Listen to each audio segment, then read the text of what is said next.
Okay, so the ownership society is characterized by ownership, which Yes. makes sense. Thank you, Captain Obvious. But the capitalistic or socialistic society is characterized by not ownership. It could be Yes. like, to me, I think of capitalism as, I think of a little bit like Belloc maybe thinks or Yeah. something, is that it's characterized by an employer Yes. ownership, to where now I, as an employee, don't have capital. Right. All All I you've got have is is your labor. labor. You can Okay. only sell it to the Great. capitalist who needs it. Great. Yeah. So I think we got that. Let's get into the ownership society now more. Okay. So why is ownership society, why is it better? Brief 1-2 sentence. Why is that better for society? Why is that to be preferred to these other Because a systems? family is a society, right? And if you didn't have families, you wouldn't have society. Okay. Right. And that's what they need. They need productive assets to be healthy. Right. For example? For example, they need food, they need shelter, they need security, they need safety, they need to set some for the future for different insurance purposes, you might say.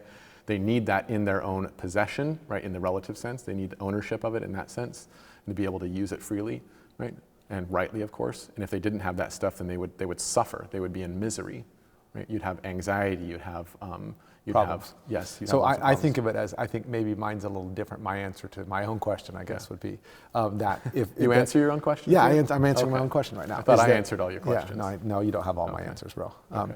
Anyway, but I think of it like this. I had a house and I rented it out.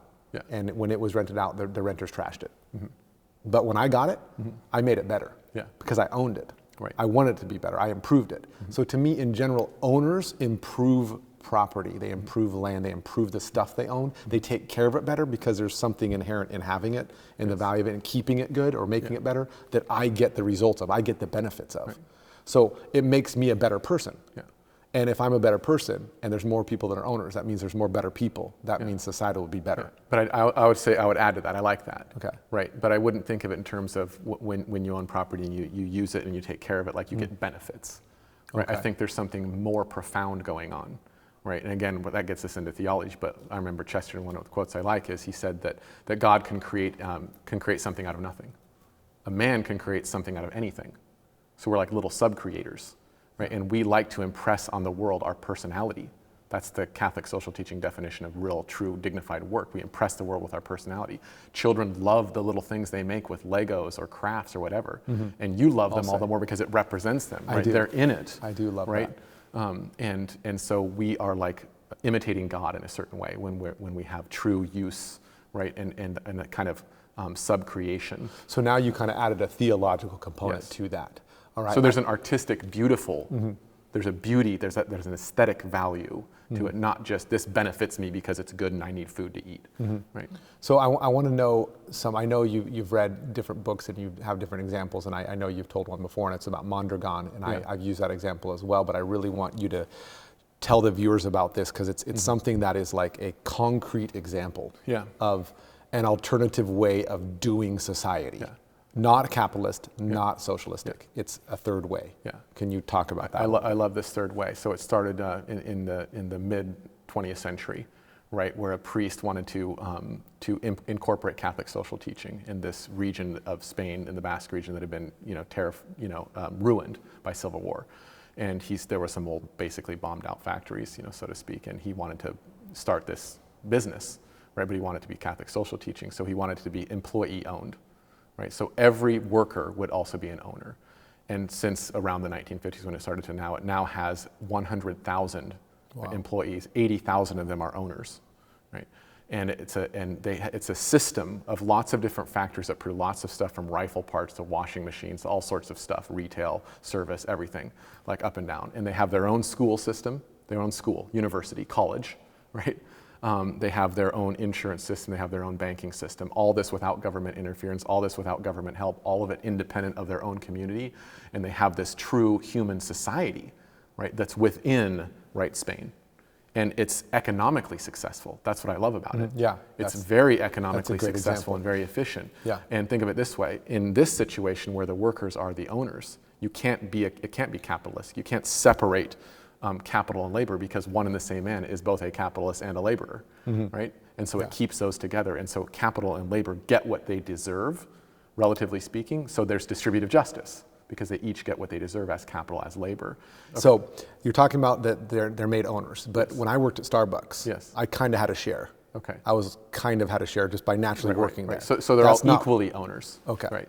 All right. Yeah, it's not just a share. Yeah. All right. So that's a difference there. Yeah. And think of it this way: the CEO or the person at the top of the chain, right? They're locked in at only making 9 times the amount of the lowest paid.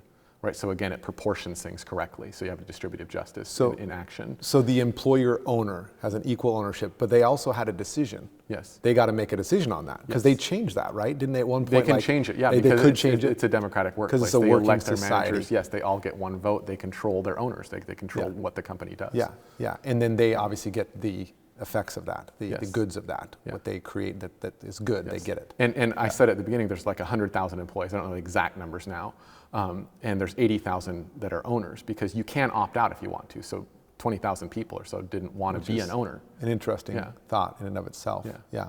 Okay, that's great. So I like that example because I think it really shows the distributive justice idea, the idea of an ownership society. Well, here's why I like it, because a lot of the critics of third way, in this case a distributist, well, that's one word for a third way, right? Or a kind of way based on Catholic social teaching. One of the big objections is that, hey, this can't be done. Yeah. You can't turn back the clock. This is impossible. And you're like, I'm with Chester, and I believe in the humble principle that if man has done it, then he can do it. Okay, interesting. Do you have any other examples of concrete companies? There's a region in Italy called Emilia-Romagna, and it's not a single company, but it's a coordinated network, a cooperative network of lots of different businesses. So what that illustrates is the principle in Catholic social teaching of limited competition, not unlimited competition. So limited competition in the sense of cooperation, coordination. They mutually help each other, right? And that region is the most successful region, right, in Italy, economically speaking, right, in terms of level of standard of living and that sort of thing. And so it's highly successful in that area and very productive. Okay, excellent. There's a lot of third ways. I know there's not just one, it's not just distributists. I know you love distributism and you love distributists and have an affinity for that. That's kind of the language I use to describe the third way. It's really the implementation of Catholic social thought. Yeah.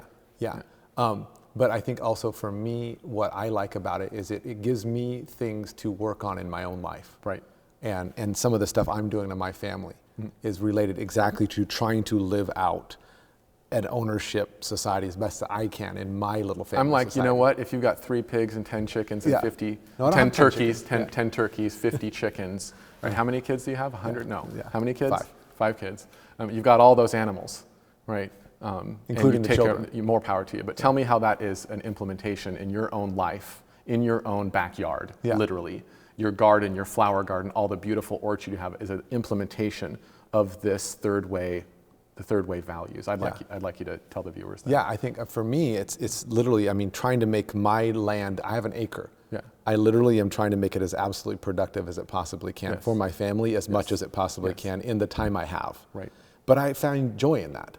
It's actually enjoyable to go out and work in a garden and know that what I'm doing, there's a deep joy. Anybody who's gardens knows this. If you do vegetables or flowers, when you get the product, so to speak, if you get the produce, what grows, and you get to do what you want with it and enjoy it, there's something really deeply satisfying about that. So I'm doing that. That's, to me, an important aspect of it.